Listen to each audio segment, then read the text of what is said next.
Hi everybody, so today we're going to be talking about the tibia. And what I'm going to do is I'm going to start off with distinguishing how to tell the right from the left tibia. Before I start, if you don't know what the tibia is, this is basically your shin bone. If you've ever played sports like hockey or soccer or something like that and got hit in the shins, you're going to know exactly where your tibia is at. So let's go ahead and get started. And like I said, we're going to determine how to tell the right from the left. So the first thing is, this is the superior part. This is going to be the part that's going to form my knee. It's going to connect to my thigh bone or my femur to help make my knee. This part down here is going to help make my ankle, okay? So this is the proximal and this is the distal part.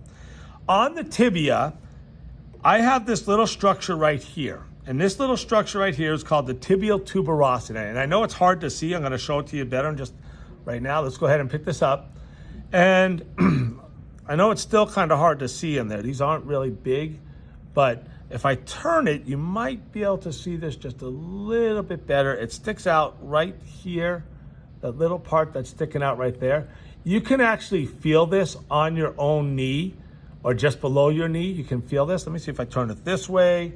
Did we get to see a little bit better? Maybe a little bit better. But anyways, that's my tibial tuberosity right there.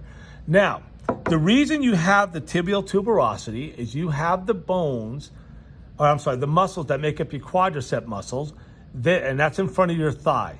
They all come together and then they're going to go through your kneecap or your patella. They're going to form a tendon and go through the patella. And then from there, that tendon is going to insert into this tibial tuberosity.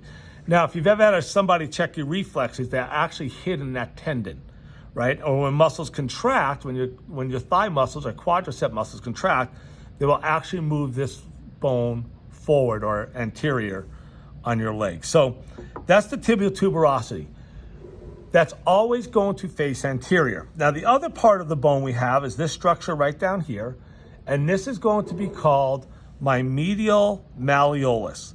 So if you were to feel your ankle, you would feel on the inside there's a big bump in your ankle. That's the structure right here, and it's the medial malleolus. To tell the right from the left tibia, you have to have on your tibia, the tibial tuberosity always is anterior, and the medial malleolus is always medial. So the only way that this could fit on my leg is if this was the right one, right? This would be anterior and this would be medial. So this is my right tibia right here. Let's look at some more structures that are on here.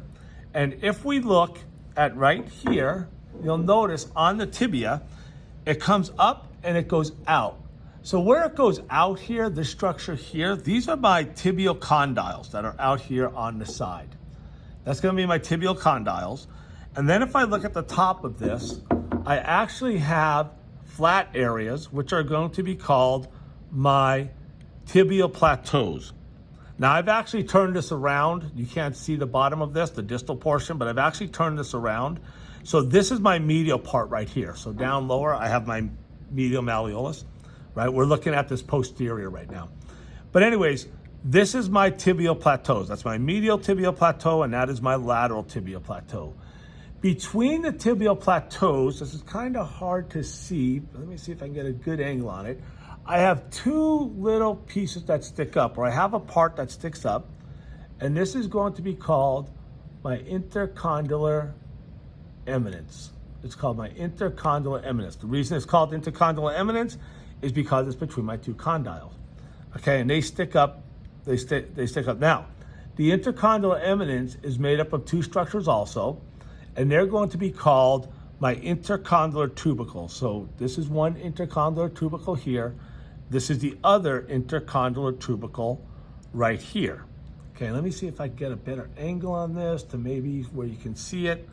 And again, that would be the one intercondylar tubercle, and that's the other intercondylar tubercle. If I turn it over, it looks like it shows up a little bit better. So again, now that I flipped it over, this would be my medial side. So this is my medial intercondylar tubercle, and this would be my lateral intercondylar tubercle. Oh, and I'm trying to get right there.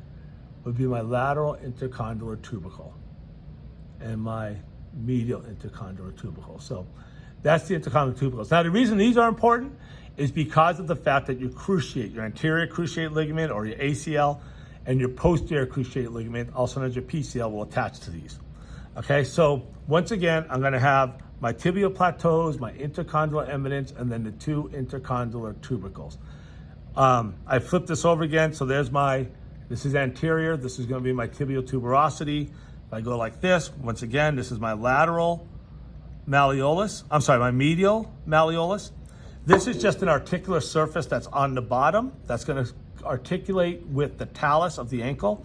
And then I have the fibula notch that's going to go right in here, and that's going to be my lateral malleolus that's going to fit into there. So anyways, that's it for the tibia. Thank you so much for watching. If you liked the video, please hit the like and subscribe button.